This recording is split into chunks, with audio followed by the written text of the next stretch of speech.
अल्लाह दिन आते दे लाला बहु गरीब हाँ काल दे मैं कशे को नहीं खाती बहु भूखा कोई पैसे दे मैं कशे घेन के खाना। अच्छा भाईजान तुसा 1 मिनट थे खड़ो मैं तारे ते घरों कछ गिद्दी हां।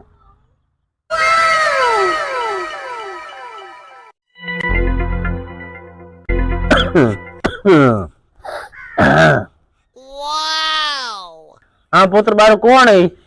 दादा बार फकीर आया खड़े है शोदा बहु गरीब उनकी इमदाद कर देवा तो कछ घिन के खा गिने आ। हाँ पुत्र देवा न्याद देवा छोटे फकीर को न्याद देवा। यार 100 वाला नोट तो कढण दा मैं कोनी डिठा कढण दा मैं कोई कोनी मिले इतने पैसे इवें न करे मैं आप न रख गिना।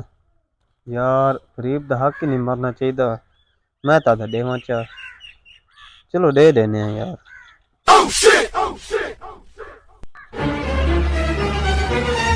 भाईजान डाडे कोल छुट्टे पैसे को ना है तो कई भाई द्वार घेनी मनाए। अच्छा भाईजान अल्लाह बहु देवे। इतनी खुशी मुझे मार साले का खोपड़ी तोड़ साले का।